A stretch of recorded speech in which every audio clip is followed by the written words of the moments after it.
ñaar ak 2 à 3 réponses benn bi c'est du point de vue juridique benn bi c'est par rapport ak li mu wax par rapport ak Aar Sénégal. Moi j'ai jamais dit que la DGE dafa faillir. J'ai parlé du ministre de l'Intérieur moom rek moo am possibilité pour notifier c'est pas la DGE qui notifie c'est le ministre de l'Intérieur le ministre chargé des élections qui notifie boobu mooy benn. ñaar li jëm ci irrecevabilité ak inéligibilité ça n'a absolument rien à voir mais dans la liste bi nga xamante ne Yewwi déposé na ko bañ leen notifier benn cas d'inéligibilité dañ ko remplacer ak keneen kooku ñu ko remplacer dafa nekk titulaire nekk suppléant donc problème bi foofu la nekk problème nekkul ci inéligibilité ak parce que inéligibilité bi ça a été réglé par le remplacement léegi on parle de doublon c'est autre chose. Troisièmement Thierno Alassane Sall il a parlé en tenant compte du respect qu'on doit avoir par rapport à la loi jàpp na ne la loi suñ ko respecté ñu warul bokk effectivement waruñu bokk. donc ça n'a absolument rien à voir avec Yewwi xam nga damay déglu imam dama lire keroog imam j'oublie complètement son nom du Mali là imam Djigo qui est actuellement attaqué dans les réseaux sociaux te pourtant dafa wax ci gent bi wax ci communauté internationale bi mais comme nit ñi ci gent bi lañ teg seen bët ñëpp bëgg ko attaqué ne ko way waroo wax ci ñoom da nga leen war a bàyyi et cetera alors que moom dafa analyser par rapport ak ñaar ñëpp mais ñun ba ñuy analyser bàyyiwuñu Benno bàyyiwuñu Yewwi pourquoi ñu ne Yewwi la ñu attaqué c'est ça le véritable problème et puis on attaque qui on n'a jamais attaqué personne la loi tey su dee tombé woon na ci gëm sa bopp wala tombé woon ci keneen ça allait être notre comportement parce que ñun dañ koo respecté te dañoo gis ay ñoo xamante ne dañoo def tout pour bokk am droit bokk am capacité bokk am compétence pour nekk assemblée nationale ñu tere leen bokk parce que c'est la loi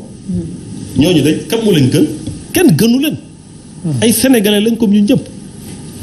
donc ñun amuñu kenn ku ñu attaqué quatrièmement mais kenn waxu fi unité de l'opposition je suis désolé. Non, c'est pas sur le waaw non peut-être sur des questions mais j'arrive sur des questions de principe ñun ça a été toujours nous été notre démarche dañ ne ñun sur des questions yoo xam ne ñun ñëpp ñoo ko bokk mais soyons ensemble il y a aucune raison pour qu'on soit pas ensemble j'ai fait un point de presse ne wax nga ko léegi man ba ñuy voté parrainage ba ñuy yëkkati loxo yi maa ngi commissariat central ñu tëj ma ak ay yeneen leader parce que dañ ko xeex ba may engagé élection législative yi lan laa wax ba ma defee 100 point de presse dama ne ma ne ji nga affaire parrainage bii na si ñëpp taxaw parce que si les gens sont dans des calculs foog na ne dafa am ñu mag am ñu tuuti daf ñu arrangé sax finalement ba duñ si wax luy nar a am mooy dafa doon loi boo xam ne dina porter préjudice peut-être ñu bëri. effectivement. donc les questions de principe loo bañoon démb bañ ko tey même su dee ça t'arrange moo tax ñun jàll nañu mais teewul ñu ngi wax waxu parrainage ba léegi. amul dara luy war a mën a tax ñu défendre gëm sa bopp wala non dara mais parce que c'est les principes am nañ lu ñu doy. mais jàll nañu mais ñu ngi koy xeex ba léegi donc aujourd'hui waxuñu waxu unité de l'opposition lu dul par rapport au principe mais les gens il y a la différence la diversité dans l'opposition c'est plutôt une richesse qu'autre chose. Oui. que mu am ñoo xamante ne dañuy d'accord na ne nii laa bëgg a doxee ñee d'accord nii laa bëgg a doxee population yi ñu àtte. On n'est pas obligé forcément d'avoir les mêmes points de vue mais sinon kenn attaqué wu fi kenn. ñun kay dañuy wax. way ñooñu dañuy liggéey ak pouvoir beeg ñi mais loolu foofu lañ koy dégg il faut qu'on soit juste et puis sama grand aussi dama la bëggoon yokkal dara j'ai lu un de tes textes très très très très intéressant sur la parité c'est courageux parce que parité dafa sensible mais en parlant des irrégularités tu as parlé d'irrégularités dirimantes yu am si ñaari liste yi man j'attends que nga affirmer ko confirmer ko voilà c'est-à-dire que comme loolu la ñuy wax boobu ba léegi mais moom si boppam reconnaître na ay irrégularités dirimantes dafa qualifier irrégularité yi maanaam dafa doon loo xamante ne dafay nësaxal mbir mi comme ñoom dañ ko waxoon d'ailleurs ne notre liste est compromis moom si boppam daf ko dëggal si contribution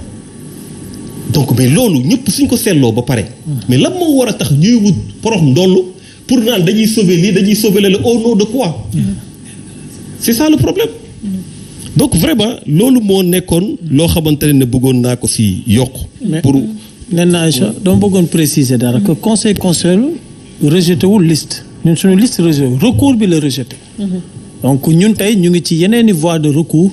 pour que suñu liste ñu mën ko valider. recours bi la rejeté. recours bi la rejeté. Quelle voie de recours par exemple. mais aujourd'hui tey. li ñu jox conseil constitutionnel wan leen ba ñoom ñu jaaxle. oui. ñoom tey am na loo xam ne war nañ ko mën a liggéey te dinañ ko liggéey. conseil constitutionnel ñoo ah oui parce que dinañ dem ci DGE avec les preuves wax ak ñoom def confrontation dem ci aussi les 7 songes parce que gëm naa ne duñu ay sage ay songes dañuy songer ñoom pour ñu valider suñu liste. et encore une fois soo jëlee communiqué SEDA bi. oui. te toutes les listes devaient être irrecevables parce que kenn respecté wul non il faut pas dire ça ñun duñu ay anciens politiciens yooyu de déedéet. dama ne la man mii personnellement bu fekkoon ne ñun dañu def ay illégalité oui. wala dañu daaneel ci loo xam ne yoon la. du ma fi ne maa ngi ci leneen. d'accord professeur mais mënoon ñoo daan ci loo xam ne illégalité la kooku présenté dossier bi mu téye gémmiñam ba pare ñu ne il faut ñu xeexa ñii. d'accord même sur le plan international gis nañ également ngeen porter le combat. am na leneen lu gën a grave luy ñëw sur le plan international. parce que du ñu bàyyee ñu rendi ñu si yoo xam ne teguwul fenn. ça on va pas l'accès au-delà de la CEDEAO. oui, mais on va porter le combat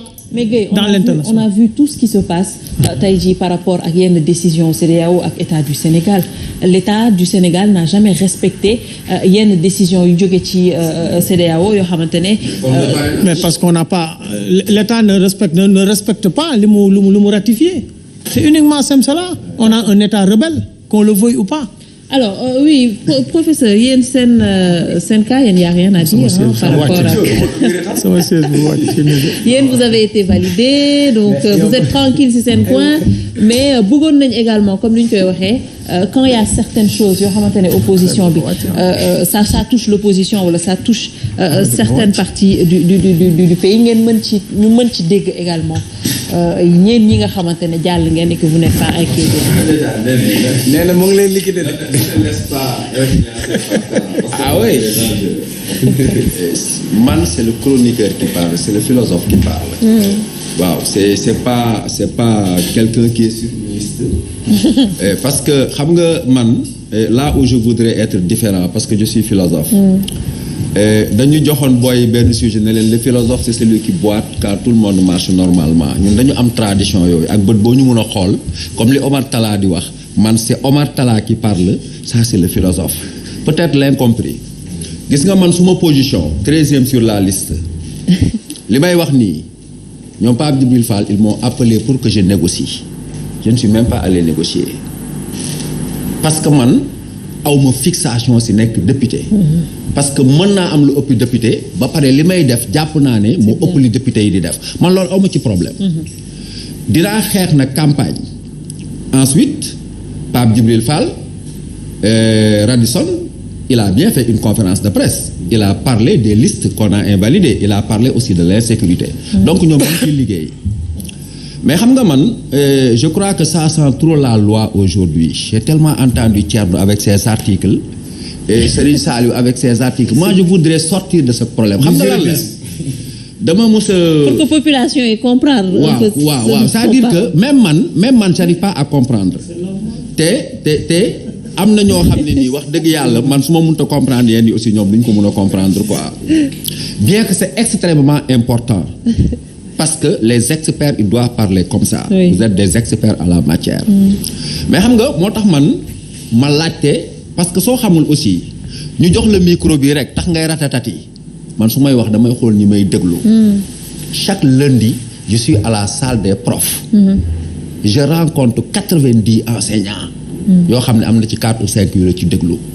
damay dem ci classe am 450 xale yoo xam ne maa leen di tàggat cette année. mu am lu ma leen di wax tout le temps ñoom ñu toog di ma déglu di dagg ay vidéo di ko envoyer fii kon man li may wax dama koy xam su ma xamul damay laajte mais bu fekkee li Serigne Saliou wax noonu la demee moi je ne vois pas en tout cas de ce point de vue en quoi le Conseil constitutionnel a tort il y a une première loi qui interdisait les changements du loolu nga wax ñu dindi ko parce que bu njëkk ba dañ ne ku juum dootoo wax léegi ñu ne dindi ko waxatuñ loolu mais kon kii ku juum war ngaa mën a wax de ce point de vue non c'est ce qu'il m'a expliqué waaw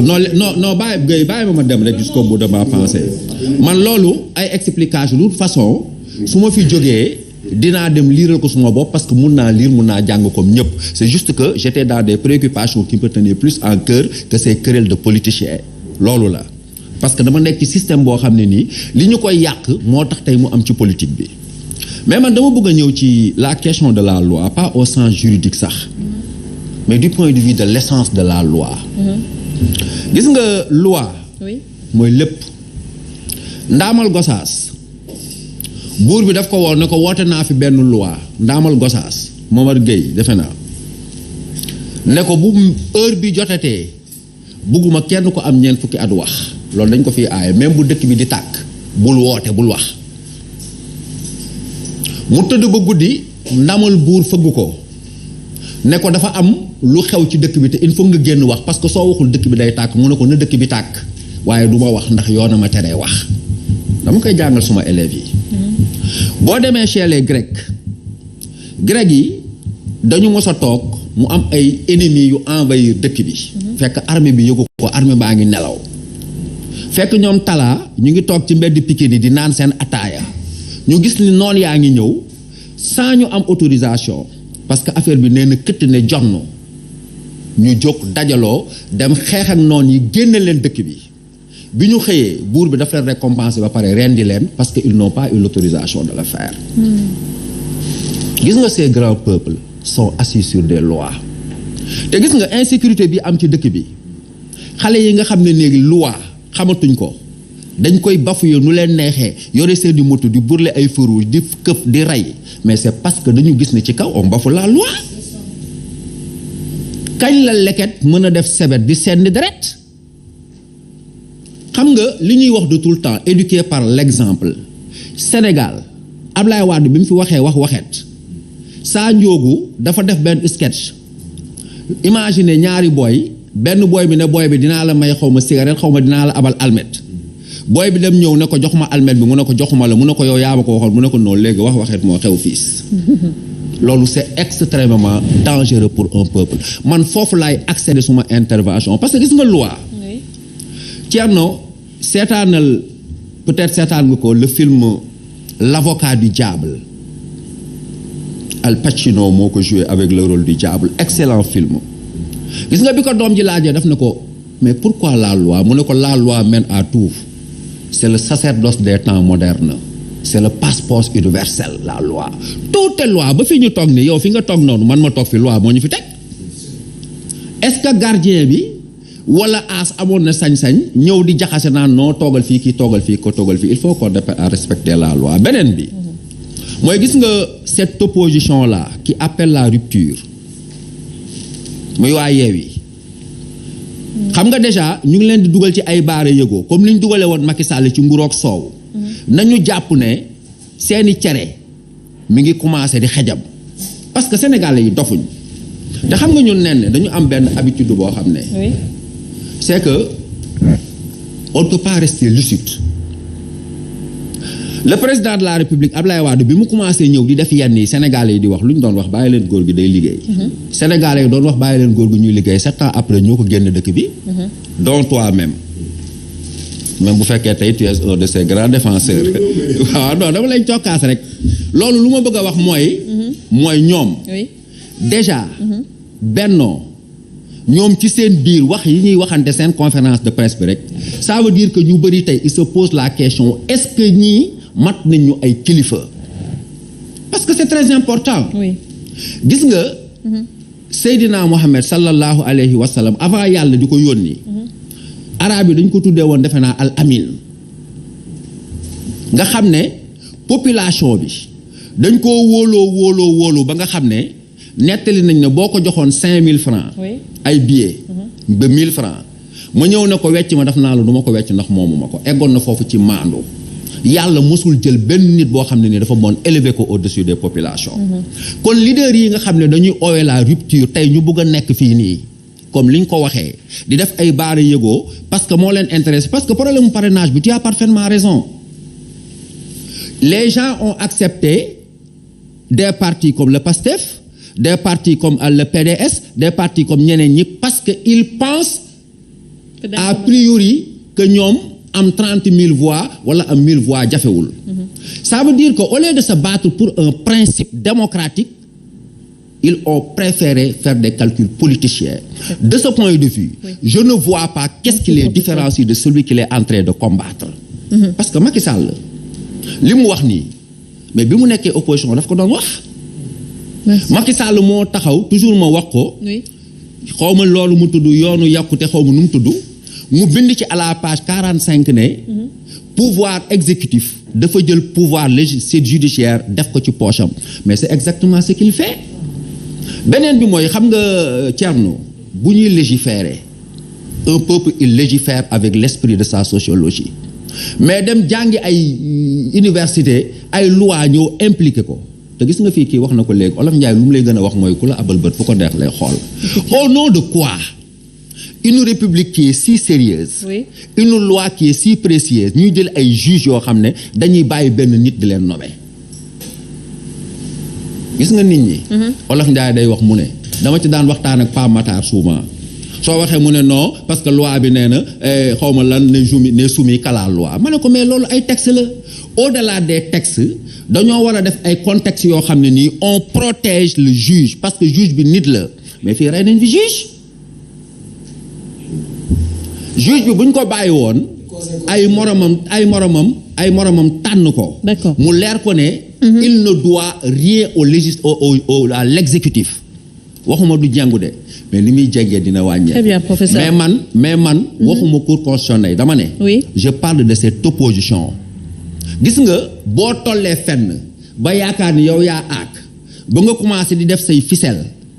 nit ñi dañ lay suivre. te Sénégalais yi nag dañoo am seenu. alors sa mbokku professeurs yi ñu ngi xaar de l'autre côté pour yéeg ñoom itamit je pense que débat boobu sax moo lay gën a intéressé alors malheureusement suñu temps ñun jeex na ak yéen